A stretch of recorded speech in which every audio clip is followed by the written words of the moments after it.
It's really important for people to know that the HIV vaccine is the most difficult vaccine that's ever been attempted to be made. We have never treated our way out of a single epidemic ever.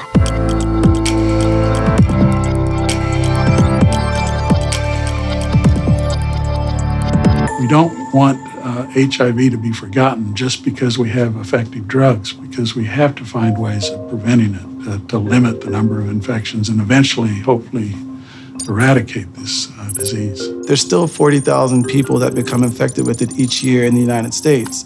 And it's estimated that maybe 1 out of 8 of those people actually don't know that they have it. Unfortunately, the world is getting used to HIV the way we tended to get used to malaria and TB, and maybe many people in high-income countries don't feel threatened by HIV anymore. You know, we still really need an HIV vaccine.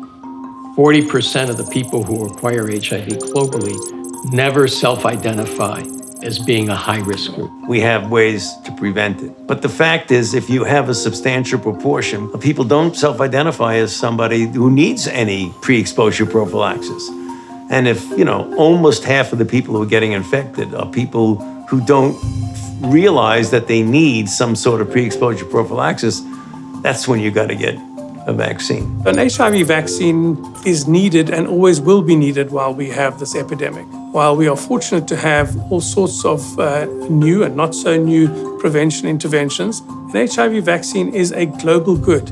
It is a human rights need that we have to prevent new infections happening and to prevent the spread of HIV between people. The importance of an HIV vaccine for me is best described in an analogy of bushfires. Any firefighter will tell you that when a bushfire is smoldering, it is not time to go home and have a beer and forget about it. You have to make sure that every single smoldering little potential fire is put out, because if you don't, just a little fan of wind and that bushfire will reignite and take off.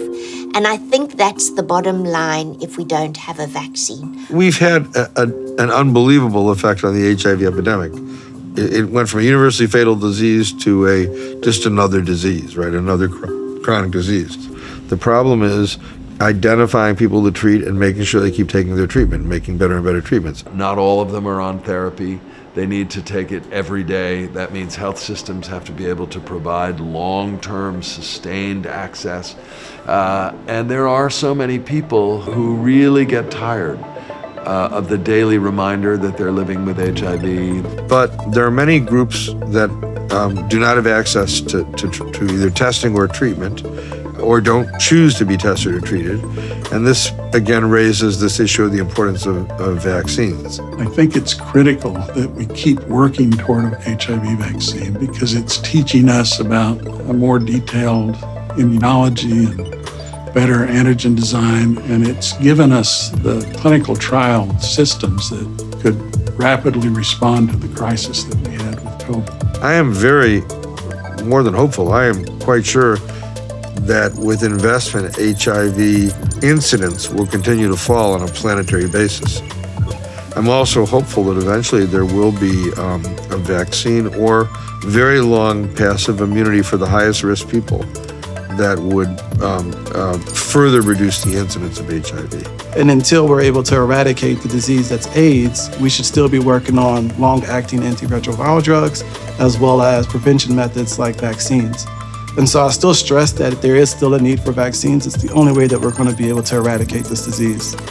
The only real gains we've made is when we've had a preventive, effective vaccine that has been able to stop all the smoldering flames across the world. And that, I think, is what we're going to need for HIV if we really want to end the AIDS and HIV epidemic together. So I think we need continued support for brilliant young people who are interested in cracking the nut of that very, very difficult problem.